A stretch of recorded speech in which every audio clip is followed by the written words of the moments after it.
Découvrez un extrait exclusif de ce livre audio et profitez d'un essai gratuit sur Audible via le lien dans la description. En bonheur, la dépouille, au moins jusqu'à la ceinture du pantalon. Au-delà, la terre a fait son office et a protégé les membres inférieurs de la gourmandise des insectes.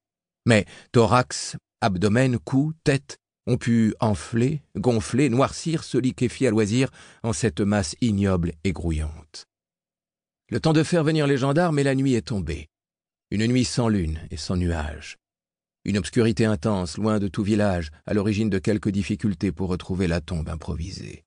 Enfin, pas pour tous, car pour moi, rien de plus facile que de chuter dans le trou pour retrouver l'origine de l'odeur.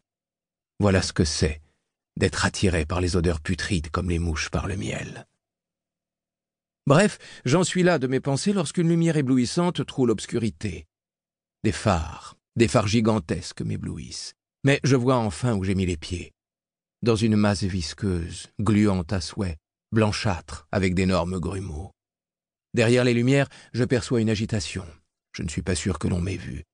À force de faire des efforts pour me dégager, je suis couvert de cette bouillie infâme. Sauf les yeux qui ont évité le désastre, déjà bien suffisamment irrités par les vapeurs. Bref, je suis coincé. Je n'ai plus qu'à attendre qu'on me sorte de là. Soudain, une tête surgit dans la lumière, à 2 pas de moi. À contre-jour, elle me semble gigantesque. Effet d'optique. Je n'ose faire le moindre mouvement. Autour de moi, le silence est absolu. La tête qui me fait face s'est brutalement immobilisée. La lumière tourne et éclaire le visage. 2 yeux me fixent intensément.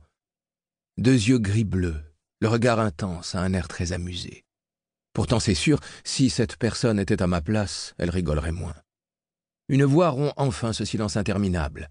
Tous ces efforts pour me retrouver, et pourtant la voix ne s'adresse pas à moi. Elle dit sur un ton sarcastique « Approchez-vous, mais doucement, faites attention! Venez voir, c'est incroyable. »« Mais je ne vois rien, monsieur. Regardez mieux. » À ce moment-là, une 2e tête apparaît, puis une 3e, à croire que je suis devenu un spectacle à moi tout seul, jusqu'au cou dans la mélasse. Je ne vois rien. Ah si, des yeux, on voit des yeux. Content de le savoir, je suis repéré, enfin. Mais qu'est-ce qu'il fait là? C'est incroyable. Je vous l'avais dit, c'est incroyable. Une main gantée se tend vers moi. Le personnage qui m'extrait avec vigueur de ma gangue collante est équipé d'un masque chirurgical, d'une combinaison blanche de protection, de surbottes et d'un calot. Même s'il tombe dedans, lui au moins ne risque rien. Sa voix reprend pour la cantonade. Je vous présente Humator, un spécialiste de terrain. Je perçois bien la nuance d'humour. Un adepte de la putréfaction ammoniacale. Il aime bien mettre les pieds dedans. Éclat de rire général. Mais par où est-il entré? Je ne sais pas, demandez-lui. Ils parlent tous de moi à la 3e personne. Humour des gens habitués à la mort. Que puis-je répondre? Par un grand trou, un petit trou? Ce n'est pas ce qui manque ici.